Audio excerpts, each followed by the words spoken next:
എല്ലാവർക്കും ശങ്കർ IAS അക്കാഡമിയിലെ മറ്റൊരു വീഡിയോയിലേക്ക് സ്വാഗതം. ഇന്നത്തെ നമ്മുടെ ചർച്ചാ വിഷയം എന്ന് പറയുന്നത് ലൈവ് മിന്റിൽ നിന്ന് എടുത്തിട്ടുള്ള ഈ ന്യൂസ് ആർട്ടിക്കിളാണ്. Liquidity support is priority, rate cut a close call. അപ്പോൾ ഈ ആർട്ടിക്കിൾ ഡിസ്കസ് ചെയ്യുന്നത് വരാൻ പോകുന്ന മോണിറ്ററി പോളിസി കമ്മിറ്റിയുടെ മീറ്റിങ്ങിനെ കുറിച്ചാണ്. അപ്പോൾ മോണിറ്ററി പോളിസി കമ്മിറ്റി എന്ന് പറഞ്ഞാൽ നമുക്കറിയാം, ഇതൊരു 6 മെമ്പർ ബോഡിയാണ്. ഇതാണ് രാജ്യത്തിന്റെ സാമ്പത്തിക നയം രൂപീകരിക്കുന്നതിൽ പ്രധാന പങ്ക് വഹിക്കുന്നത്. പറഞ്ഞു കഴിഞ്ഞാൽ മോണിറ്ററി പോളിസി കമ്മിറ്റി നടത്തുന്ന ഒരു recommendation it is binding on RBI അത് നടപ്പിൽ ആ സ്റ്റെപ്പ് എടുത്തേ പറ്റുള്ളൂ. അപ്പോൾ ഇപ്പോൾ ഈ മോണിറ്ററി പോളിസി കമ്മിറ്റിയുടെ മുന്നിൽ പ്രധാനമായിട്ടും 2 മേജർ ചാലഞ്ചസ് ആണുള്ളത്. ഒന്നെന്ന് പറഞ്ഞു കഴിഞ്ഞാൽ ഇൻഫ്ലേഷൻ ആണ്. Consumer price index 3rd quarter financial ഇയറിൽ കാണിക്കുന്ന സ്കോർ എന്ന് പറയുന്നത് 5.6% ആണ്. എന്ന് പറഞ്ഞു കഴിഞ്ഞാൽ നമ്മുടെ inflation rate should be between 2% to 6%, അല്ലെ? ഇതിനിടയിലാണ് നിലനിൽക്കുന്നത്. ഹെൽത്തി ആയിട്ടുള്ള ഇൻഫ്ലേഷൻ എന്ന് പറയുന്നത് ആവറേജ് 4%. പക്ഷേ ഇപ്പോൾ നിലവിൽ നിലനിൽക്കുന്ന ഈ 3rd quarter financial year 2024-2025 consumer price index കാണിക്കുന്നത് 5.6% ഇൻഫ്ലേഷൻ ആണ്. സോ ഇതൊരു ഹൈ ടൈം ആണ്. രണ്ടാമത്തെ മേജർ ചലഞ്ച് എന്ന് പറയുന്നത് ലിക്വിഡിറ്റി ഡെഫിസിറ്റ് ആണ്. അപ്പോൾ എന്താണ് ലിക്വിഡിറ്റി ഡെഫിസിറ്റ്? ലിക്വിഡിറ്റി എന്ന് പറഞ്ഞാൽ നമുക്കറിയാം, it is an ability of an asset to make an easy exchange or transaction. ഒരു അസെറ്റിന് പെട്ടെന്ന് ട്രാൻസാക്ഷൻ ചെയ്യാൻ കഴിയുന്ന ഒരു എബിലിറ്റിയാണ് നമുക്ക് ലിക്വിഡിറ്റി എന്ന് പറയുന്നത്. സിമ്പിൾ ആയിട്ട് പറഞ്ഞു കഴിഞ്ഞാൽ ലാൻഡ് ഒരു ബാഗ് ഓഫ് ക്യാഷ് നിങ്ങൾ എടുത്തു കഴിഞ്ഞാൽ നമുക്ക് പെട്ടെന്ന് ഈ ക്യാഷ് കൊടുത്തിട്ട് നമുക്കൊരു വസ്തു നമുക്ക് മേടിക്കാൻ പറ്റും. അതുകൊണ്ട് ക്യാഷിന് ഹൈ ലിക്വിഡിറ്റി ഉണ്ട്. മറുപക്ഷത്ത് നമ്മൾ ലാൻഡ് എടുത്തു കഴിഞ്ഞാൽ ലാൻഡ് നമ്മൾ വിറ്റിട്ട് നമുക്കൊരു ഈസി ട്രാൻസാക്ഷൻ നടത്തുക എന്ന് പറയുന്നത് പെട്ടെന്ന് നടക്കുന്ന ഒരു കാര്യമല്ല. അതിന് ധാരാളം പ്രൊസീജിയേഴ്സ് ഉണ്ട്, അതിന് ധാരാളം തടസ്സങ്ങളുണ്ട്. അതുകൊണ്ട് ലാൻഡ് പോലെയുള്ള അസറ്റിന് ലീസ്റ്റ് ലിക്വിഡിറ്റി ആണുള്ളത്. അപ്പോൾ ലിക്വിഡിറ്റി എന്ന് പറയുന്നത് ഒരു വസ്തുവിന്റെ ട്രാൻസാക്ഷൻ നടത്താനുള്ള ഒരു എബിലിറ്റി എന്ന് വേണമെങ്കിൽ നമുക്ക് നിസ്സാരമായിട്ട് പറയാം, വളരെ സിമ്പിൾ ആയിട്ട് പറയാം. അപ്പോൾ നമ്മുടെ സമ്പദ് വ്യവസ്ഥയിൽ ഏതാണ്ട് $1.5 ട്രില്യൺ ലിക്വിഡിറ്റി ഡെഫിസിറ്റ് ഉണ്ട്. എന്ന് പറഞ്ഞാൽ കൊമേഴ്സ്യൽ ബാങ്കിൽ വേണ്ടത്ര പണമില്ല. സോ കൊമേഴ്സ്യൽ ബാങ്ക് എവിടേക്ക് പോകും? RBIയിലേക്ക് പോകും. ഇത് RBI പുതിയ നയങ്ങൾ രൂപീകരിക്കുന്നതിലേക്കും RBIയുടെ മുകളിൽ പുതിയ പ്രഷർ വരുന്നതിലേക്കും ഒരു സാധ്യത ഉണ്ടാക്കും. അപ്പോൾ ഈ ഒരു ആർട്ടിക്കിളിൽ നമ്മൾ ഡിസ്കസ് ചെയ്യാൻ പോകുന്നത് എന്താണ് MPC എന്നുള്ളതും അതുപോലെ തന്നെ ഇതിന്റെ ഒബ്ജക്റ്റീവ് എന്താണ്, ഇതിന്റെ ഫങ്ഷൻസ് എന്താണ്, ഇതിൽ ആരൊക്കെയുണ്ട്. ഇതൊരു പ്രിലിംസ് ആർട്ടിക്കിളിൽ നമുക്ക് ഈ വക കാര്യങ്ങളാണ് നമ്മൾ ബേസിക് ആയിട്ട് അറിഞ്ഞിരിക്കേണ്ടത്. നമ്മൾ നോക്കാൻ പോകുന്നത് what is MPC, that is what is monetary policy committee എന്നാണ്. അപ്പോൾ ഞാൻ ഓൾറെഡി പറഞ്ഞു, ഇതൊരു 6 മെമ്പർ ബോഡിയാണ്. ഇതാണ് രാജ്യത്തിന്റെ സാമ്പത്തിക നയം രൂപീകരിക്കുന്നതിൽ പ്രധാന പങ്ക് വഹിക്കുന്ന ഒരു 6. അപ്പോൾ ഇത് എസ്റ്റാബ്ലിഷ് ചെയ്തിരിക്കുന്ന 1934 RBI ആക്ട് 2016 അമെൻഡ് ചെയ്തുകൊണ്ടാണ്. അതുകൊണ്ട് തന്നെ ആദ്യത്തെ മീറ്റിംഗ് നടന്നിരിക്കുന്നത് ഒക്ടോബർ 2016. അപ്പോൾ ഇതിന്റെ പർപ്പസ്, ഒബ്ജക്റ്റീവ്, ഇതിന്റെ ലക്ഷ്യം എന്ന് പറയുന്നത് ensuring transparency and taking collective decision, കൂട്ടായ സാമ്പത്തിക നയ തീരുമാനങ്ങൾ എടുക്കാനും അതുപോലെ തന്നെ എടുക്കുന്ന തീരുമാനങ്ങളിൽ ട്രാൻസ്പെറൻസി ഉറപ്പുവരുത്തുക എന്നുള്ളതാണ് MPC കൊണ്ട് ഉദ്ദേശിക്കുന്നത്. ഇനി ഇതിന്റെ കോമ്പോസിഷൻ, ഈ കമ്മിറ്റിയിൽ ആരൊക്കെ ഉണ്ട് എന്ന് നോക്കിക്കഴിഞ്ഞാൽ ഇതിൽ മൊത്തത്തിൽ 6 മെമ്പേഴ്സ് ആണുള്ളത്. അതിൽ 3 പേര് RBIയിൽ നിന്നും 3 പേര് പുറത്തു നിന്നുമായിരിക്കും. ഈ പുറത്തുള്ള മെമ്പേഴ്സിനെ അപ്പോയിന്റ് ചെയ്യുന്നത് ഗവൺമെന്റ് ഓഫ് ഇന്ത്യ ആണ്. And they are experts in the field of economics, banking and finance. ഈ മേഖലയിലൊക്കെ ഭയങ്കരമായിട്ടുള്ള ധാരണയും അറിവുള്ളവരായിരിക്കും.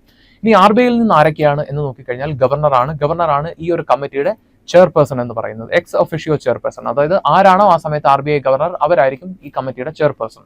രണ്ടാമത്തെ എന്ന് പറഞ്ഞാൽ ഡെപ്യൂട്ടി ഗവർണർ ആയിരിക്കും. മൂന്നാമത്തെ എന്ന് പറഞ്ഞാൽ ഒരു RBI officer nominated by the central board of RBIയുടെ സെൻട്രൽ ബോർഡ് നോമിനേറ്റ് ചെയ്തിട്ടുള്ള ഒരു RBI ഓഫീസർ ഉണ്ടാവും. പിന്നെ എക്സ്റ്റേണൽ മെമ്പേഴ്സിന്റെ ടെന്യൂർ, അവരുടെ കാലാവധിയിലേക്ക് വരികയാണെങ്കിൽ അവരുടെ കാലാവധി എന്ന് പറയുന്നത്, സർവീസ് കാലാവധി എന്ന് പറയുന്നത് 4 വർഷമാണ്.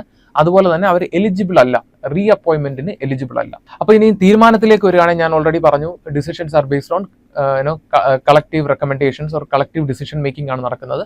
സോ അതുകൊണ്ട് തന്നെ എല്ലാ മെമ്പറിനും ഒരു വോട്ട് ഉണ്ടാവും.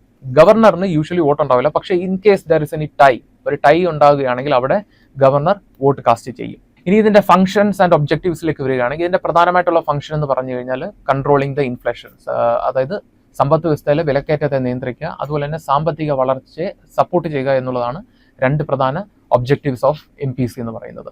രണ്ടാമത്തെ ഒരു ഫംഗ്ഷൻ എന്ന് പറയുന്നത് ഇൻഫ്ലേഷൻ ടാർഗറ്റിംഗ്, അതായത് നമ്മുടെ സമ്പദ് വ്യവസ്ഥയിൽ ഇൻഫ്ലേഷൻ 2% താഴെയും 6% മുകളിലും പോകാതെ സമ്പദ് വ്യവസ്ഥയെ സ്റ്റേബിൾ ചെയ്യുക അഥവാ മെയിൻറ്റെയിൻ ചെയ്യുക എന്നുള്ളതാണ് MPCയുടെ മറ്റൊരു ഒബ്ജക്റ്റീവ്. അതുപോലെ തന്നെ MPC അറ്റ്ലീസ്റ്റ് 4 പ്രാവശ്യം ഒരു വർഷം മീറ്റ് ചെയ്തിരിക്കണം. പക്ഷേ പ്രാക്ടീസിലേക്ക് എത്തുമ്പോൾ ഒരു മാസം തന്നെ 2 പ്രാവശ്യം MPC മീറ്റിംഗ് കൂടാറുണ്ട്, സാമ്പത്തിക നയം റിവ്യൂ ചെയ്യാൻ വേണ്ടിയിട്ട് തന്നെ. ഇനി key monetary policies used by MPC to control the economy, സമ്പദ് വ്യവസ്ഥയെ നിയന്ത്രിക്കാൻ വേണ്ടിയിട്ട് MPC ഉപയോഗിക്കുന്ന ചില ഇൻസ്ട്രുമെന്റ്സ് എന്താണെന്ന് നമുക്ക് നോക്കാം. ഒന്നെന്ന് പറഞ്ഞു കഴിഞ്ഞാൽ RBIയുടെ റെപ്പോ റേറ്റ് ആണ്. എന്ന് പറഞ്ഞാൽ the rate at which RBI lends to the bank. Commercial ബാങ്കിന് RBI ഇത്ര പലിശ നിരക്കിൽ ലോൺ കൊടുക്കുന്നു, അതിനെയാണ് നമ്മൾ റെപ്പോ റേറ്റ് എന്ന് പറയുന്നത്. ഇവിടെ പലിശ കൂട്ടുകയാണെങ്കിൽ എന്ത് സംഭവിക്കും എന്ന് പറഞ്ഞു കഴിഞ്ഞാൽ RBIയിൽ നിന്നും കൊമേഴ്സ്യൽ ബാങ്കിലേക്ക് പണം കുറച്ചെത്തുള്ളൂ. കാരണം എന്ന് പറഞ്ഞാൽ കൊമേഴ്സ്യൽ ബാങ്ക് അത്രയധികം ഇപ്പോൾ കൂടുതൽ എമൗണ്ട് എടുക്കുകയാണെങ്കിൽ കൂടുതൽ പലിശ കൊടുക്കേണ്ടി വരും. അപ്പോൾ കൂടുതൽ പലിശ കൊടുക്കുക എന്ന് പറയുന്നത് അത് കൊമേഴ്സ്യൽ ബാങ്കിന് ഒരു ബാധ്യതയാകും. അതുകൊണ്ട് തന്നെ പലിശ റെപ്പോ റേറ്റ് കൂട്ടുകയാണെങ്കിൽ എക്കോണമിയിലേക്ക് പണം എത്തുന്നത് വളരെ കുറവായിരിക്കും. എന്നാൽ പലിശ കുറയ്ക്കുകയാണെങ്കിൽ കൊമേഴ്സ്യൽ ബാങ്ക് കൂടുതൽ പണം എടുക്കുകയും അതുപോലെ തന്നെ കൂടുതൽ പണം എടുത്തുകൊണ്ട് കൂടുതൽ ലോൺ കൊടുക്കാനും സാധിക്കും. അപ്പോൾ എക്കോണമിയിൽ കൂടുതൽ പണം എത്തുകയും ചെയ്യും. അപ്പോൾ ഇതാണ് റെപ്പോ റേറ്റ് കൊണ്ട് ഉദ്ദേശിക്കുന്നത്. രണ്ടാമത്തേന്ന് പറഞ്ഞാൽ reverse repo rate. Reverse repo rate എന്ന് പറഞ്ഞാൽ ഈ റെപ്പോ റേറ്റിന് നേരെ ഓപ്പോസിറ്റ് ആയിട്ട് ഇവിടെ RBI ഒരു പർട്ടിക്കുലർ ഇൻട്രസ്റ്റിന് കൊമേഴ്സ്യൽ ബാങ്കിന്റെ കയ്യിൽ നിന്നും പണം മേടിക്കും. എന്ന് പറഞ്ഞാൽ ഹൈ ഇൻട്രസ്റ്റ് RBI ഫിക്സ് ചെയ്യുകയാണെങ്കിൽ കൂടുതൽ ഇപ്പം പലിശ എപ്പോഴും ലോൺ കൊടുക്കുന്നത് എന്തിനാണ്? ഇൻട്രസ്റ്റിന് വേണ്ടിയിട്ടാണ്. അപ്പോൾ കൂടുതൽ ഇൻട്രസ്റ്റ് നമുക്ക് കിട്ടുമെങ്കിൽ നമ്മൾ കൂടുതൽ ലോൺ കൊടുക്കാൻ തയ്യാറായിരിക്കും. അപ്പോൾ ഇവിടെ എന്താ സംഭവിക്കുന്നതെന്ന് പറഞ്ഞു കഴിഞ്ഞാൽ കൊമേഴ്സ്യൽ ബാങ്ക് RBI പറയുകയാണ് ഞങ്ങൾ 10% ഇൻട്രസ്റ്റ് തരാം എന്ന് പറഞ്ഞു കഴിഞ്ഞാൽ കൊമേഴ്സ്യൽ ബാങ്ക് എന്ത് ചെയ്യും? കൂടുതൽ പണം കൊടുക്കും. എന്നാൽ അതേ സമയത്ത് RBI ഇൻട്രസ്റ്റ് കുറയ്ക്കുകയാണ്, ഞങ്ങൾ 8% ഇൻട്രസ്റ്റ് തരുള്ളൂ എന്ന് പറഞ്ഞു കഴിഞ്ഞാൽ ആ പണം അത്രയും കൊടുക്കില്ല. അപ്പോൾ ഇതാണ് റിവേഴ്സ് റെപ്പോ റേറ്റ്. ഇതും നേരെ ഓപ്പോസിറ്റ് ആണ്. കൂടുതൽ ഇൻട്രസ്റ്റ് കൂട്ടുകയാണെങ്കിൽ കൊമേഴ്സ്യൽ ബാങ്കിൽ നിന്ന് പണം കൂടുതൽ ജനങ്ങളിലേക്ക് എത്താതെ RBIയിലേക്ക് പോകും. എന്നാൽ അതേ സമയത്ത് ഇൻട്രസ്റ്റ് കുറയ്ക്കുകയാണെങ്കിൽ കൂടുതൽ പണം ജനങ്ങളിലേക്ക് എത്തും. അപ്പോൾ ഇതാണ് റിവേഴ്സ് റെപ്പോ റേറ്റ് എന്ന് പറയുന്നത്. നെക്സ്റ്റ് എന്ന് പറഞ്ഞാൽ ക്യാഷ് റിസർവ് റേഷ്യോ അഥവാ CRR എന്ന് പറഞ്ഞാൽ ഇപ്പോൾ ഫോർ എക്സാമ്പിൾ കൊമേഴ്സ്യൽ ബാങ്കിന്റെ കയ്യിൽ 10 രൂപയുണ്ടെങ്കിൽ ഒരു സെർട്ടൻ എമൗണ്ട് RBIയുടെ കൂടെ നിക്ഷേപം നടത്തണം. അതാണ് CRR എന്ന് പറയുന്നത്, ഡെപ്പോസിറ്റ് നടത്തണം. ഇപ്പോൾ സപ്പോസ് 2 രൂപയാണ് ഡെപ്പോസിറ്റ് നടത്തേണ്ടി വരിക എന്ന് പറയുമ്പോൾ കൊമേഴ്സ്യൽ ബാങ്കിന്റെ കയ്യിൽ ബാക്കി 8 രൂപയുണ്ട്. അപ്പോൾ 8 രൂപയ്ക്ക് അവർക്ക് ലോൺ കൊടുക്കാൻ സാധിക്കും. അപ്പോൾ പക്ഷേ ഇൻ കേസ് RBI നയം മാറ്റിക്കൊണ്ട് ഈ ക്യാഷ് റിസർവ് റേഷ്യോ 5% ആക്കുകയാണെങ്കിൽ ബാക്കി കൊമേഴ്സ്യൽ ബാങ്കിന്റെ കയ്യിലും 5 രൂപ ഉണ്ടാവുകയുള്ളൂ. സോ 5 രൂപയ്ക്ക് ഇവർക്കും ലോൺ കൊടുക്കാൻ സാധിക്കുകയുള്ളൂ. അപ്പോൾ 5 രൂപയ്ക്ക് ലോൺ കൊടുക്കാൻ സാധിക്കുകയുള്ളൂ എന്ന് പറഞ്ഞു കഴിഞ്ഞാൽ ഇവിടെ പണം സമ്പദ് വ്യവസ്ഥയിൽ എത്തുന്നത് കുറയും. എന്നാൽ നേരെ മറിച്ച് ക്യാഷ് റിസർവ് റേഷ്യോ കുറയ്ക്കുകയാണെങ്കിൽ കൂടുതൽ പണം സമ്പദ് വ്യവസ്ഥയിലേക്ക് എത്തുകയും ചെയ്യും, എക്കോണമിയിലേക്ക് എത്തുകയും ചെയ്യും. അതാണ് ക്യാഷ് റിസർവ് റേഷ്യോ എന്ന് പറയുന്നത്. സ്റ്റാറ്റ്യൂട്ടറി ലിക്വിഡ് റേഷ്യോ എന്ന് പറയുന്നത് bank has to invest certain amount in asset like gold and government securities. ഇതാണ് സ്റ്റാറ്റ്യൂട്ടറി ലിക്വിഡ് റേഷ്യോ എന്ന് പറയുന്നത്. എന്ന് പറഞ്ഞു കഴിഞ്ഞാൽ ചില particular amount commercial bank gold government സെക്യൂരിറ്റിയിലൊക്കെ ഇൻവെസ്റ്റ് ചെയ്യണം. അപ്പോൾ RBI പറയുകയാണെങ്കിൽ ഇപ്പോൾ കൊമേഴ്സ്യൽ ബാങ്കിന്റെ കയ്യിൽ 10 രൂപ ഉണ്ടെന്ന് വിചാരിക്കുക. അപ്പോൾ RBI പറയുകയാണെങ്കിൽ ഇനി മുതൽ 5 രൂപ ഗോൾഡിൽ ഇൻവെസ്റ്റ് ചെയ്യണം എന്ന് പറഞ്ഞു കഴിഞ്ഞാൽ കൊമേഴ്സ്യൽ ബാങ്കിന്റെ കയ്യിൽ ബാക്കി 5 രൂപ ഉണ്ടാവുള്ളൂ. സോ ഈ 5 രൂപയെ അവർക്ക് ലോൺ കൊടുക്കാൻ സാധിക്കുള്ളൂ. അപ്പോൾ നേരെ മറിച്ച് നാളെ മുതൽ RBI പറയുകയാണ് നയം കൂടുതൽ ഒരു എക്സ്പാൻഷനറി ഇൻസ്ട്രുമെന്റ് അല്ലെങ്കിൽ ഒരു മെഷർ എടുക്കുകയാണ്. അപ്പോൾ RBI പറയുകയാണ് ഇനി മുതൽ 2% ഇൻവെസ്റ്റ് ചെയ്യും, അല്ലെങ്കിൽ 2 രൂപ ഇൻവെസ്റ്റ് ചെയ്താൽ മതി ഗോൾഡിൽ എന്ന് പറഞ്ഞു കഴിഞ്ഞാൽ ബാക്കി 8 രൂപ കൊമേഴ്സ്യൽ ബാങ്കിന്റെ കയ്യിലുണ്ട്. സോ 8 രൂപയ്ക്ക് കൊമേഴ്സ്യൽ ബാങ്കിന് ലോൺ കൊടുക്കാൻ സാധിക്കും. അപ്പോൾ ഇതും ഒരു ഇൻസ്ട്രുമെന്റ് ആണ് ഇൻഫ്ലേഷൻ കൺട്രോൾ ചെയ്യാനും അതുപോലെ തന്നെ സമ്പദ് വ്യവസ്ഥയെ സ്റ്റേബിൾ ചെയ്യാൻ വേണ്ടിയിട്ട്. അടുത്തെന്ന് പറഞ്ഞാൽ ഓപ്പൺ മാർക്കറ്റ് ഓപ്പറേഷൻ ആണ്. എന്ന് പറഞ്ഞു കഴിഞ്ഞാൽ ഗവൺമെന്റ് RBI സെക്യൂരിറ്റീസ് വിറ്റുകൊണ്ട് ആളുകളുടെ കയ്യിൽ നിന്ന് പണം മേടിക്കും. ആ സെക്യൂരിറ്റീസിന് ഒരു നിശ്ചിത പലിശ ഇൻവെസ്റ്റേഴ്സിന് കൊടുക്കുകയും ചെയ്യും. ഇതാണ് ഓപ്പൺ മാർക്കറ്റ് ഓപ്പറേഷൻ എന്ന് പറഞ്ഞാൽ buying and selling of government bonds. അപ്പോൾ ഞാൻ ബിഗിനിങ്ങിൽ തന്നെ പറഞ്ഞു MPCയുടെ മീറ്റിംഗിൽ പ്രധാനമായിട്ട് ചില ചലഞ്ചസുകളുണ്ട്. അപ്പോൾ ഈ റീസെന്റ് ആയിട്ടുള്ള ചില ചലഞ്ചസ് നമുക്ക് നോക്കിക്കഴിഞ്ഞാൽ ഒന്നാമത്തെ പറഞ്ഞാൽ സ്ലോ എക്കോണമിക് ഗ്രോത്ത് ആണ്. ഇപ്പോൾ നമുക്കറിയാം നിലവിൽ നമ്മുടെ എക്കോണമിയിൽ ഇപ്പോൾ റീസെന്റ് ആയിട്ട് നടത്തിയ എക്കോണമിക് സർവേ പോലും പറയുന്നത് പ്രൈവറ്റ് ഇൻവെസ്റ്റ്മെന്റും പ്രൈവറ്റ് കൺസപ്ഷനും ഭയങ്കരമായിട്ട് കുറഞ്ഞിട്ടുണ്ട്. അതുപോലെ തന്നെ ഇപ്പോൾ നമ്മൾ വികസിത് ഭാരത് 2047 എന്ന് പറയുന്ന വലിയൊരു ലക്ഷ്യമായിട്ട് ഇന്ത്യ മുന്നോട്ട് പോവുകയാണ്. പക്ഷേ ഈ ലക്ഷ്യം അച്ചീവ് ചെയ്യണമെങ്കിൽ നമുക്കൊരു കോൺസ്റ്റന്റ് ആയിട്ടുള്ള ഒരു GDP റേറ്റ് 8% അല്ലെങ്കിൽ 8% മുകളിലും ആയിരിക്കണം. പക്ഷേ ഇപ്പോൾ നമ്മുടെ GDP റേറ്റ് എന്ന് പറഞ്ഞാൽ 6.3 to 6.8 ആണ്. രണ്ടാമത്തെ പ്രധാന കാരണം എന്ന് പറഞ്ഞാൽ ഗ്ലോബൽ വൊളറ്റാലിറ്റി. അഥവാ ഇപ്പൊ തന്നെ നോക്കിക്കഴിഞ്ഞാൽ ട്രംപ് അഡ്മിനിസ്ട്രേഷൻ വന്നതിന് ശേഷം ധാരാളം സാങ്ഷൻസും അതുപോലെ തന്നെ ഡിപ്പോർട്ടേഷൻ പോളിസീസ് ഒക്കെ തന്നെ എടുക്കുന്നുണ്ട്. അപ്പോൾ ഇത് കൂടുതലും ആഗോള സമ്പദ് വ്യവസ്ഥയിൽ ഒരു തരത്തിലുള്ള അൺസർട്ടനിറ്റി അഥവാ അസ്ഥിരാവസ്ഥ കൊണ്ടുവരികയും ഇത് നമ്മുടെ സാമ്പത്തിക നയം രൂപീകരിക്കുന്നതിൽ വലിയൊരു ചലഞ്ച് കൊണ്ടുവരികയും ചെയ്യും. അതുപോലെ തന്നെ മറ്റൊരു പ്രശ്നമാണ് ഇൻഫ്ലേഷൻ, പണപ്പെരുപ്പം അഥവാ വിലക്കയറ്റം എന്ന് പറയുന്നത്. ഇപ്പൊ തന്നെ നമുക്കറിയാം തേർഡ് ക്വാർട്ടർ ഫൈനാൻഷ്യൽ ഇയറിൽ ഇൻഫ്ലേഷൻ കൺസ്യൂമർ പ്രൈസ് സൂചിക നിലനിൽക്കുന്നത് ഏതാണ്ട് 5.6%-ലാണ്. എന്ന് പറഞ്ഞു കഴിഞ്ഞാൽ 6% ആണ് മാക്സിമം. ഇപ്പൊ ഇത് തന്നെ 5.6%-ലെത്തി. ഇതൊരു ഹൈ ടൈമാണ്.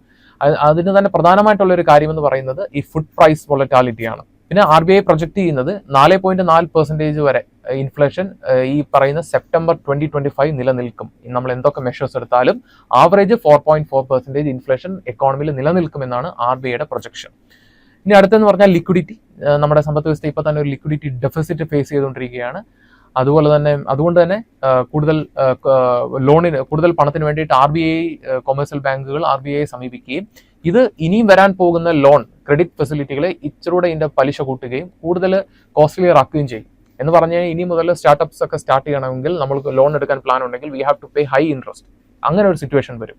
അപ്പോൾ ഇത് കൂടുതലും പ്രഷർ എക്കോണമിയിലേക്ക് കൊണ്ടുവരികയും ഫൈനലി എക്കോണമി ആ ഒരു എക്കോണമിയുടെ സ്റ്റെബിലിറ്റിയെ അഫക്റ്റ് ചെയ്യുകയും ചെയ്യും. ഇതൊക്കെയാണ് പ്രധാനമായിട്ടുള്ള ചലഞ്ചസ് ഇപ്പോൾ ഈ ഒരു മീറ്റിംഗിൽ MPC ഫേസ് ചെയ്യുന്നത്.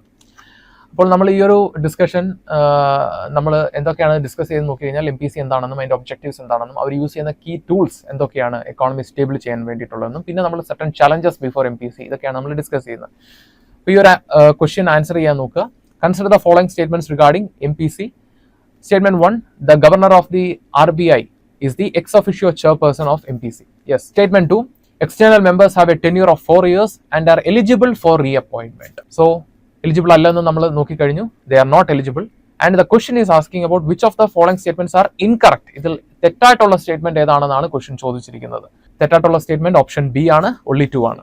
ഈ ഒരു ടോപ്പിക് നിങ്ങൾക്ക് എല്ലാവർക്കും മനസ്സിലായെന്ന് ഞാൻ വിശ്വസിക്കുന്നു. വീണ്ടും ഒരു വീഡിയോ ആയിട്ട് അടുത്ത എപ്പിസോഡിൽ കാണാം. Thank you.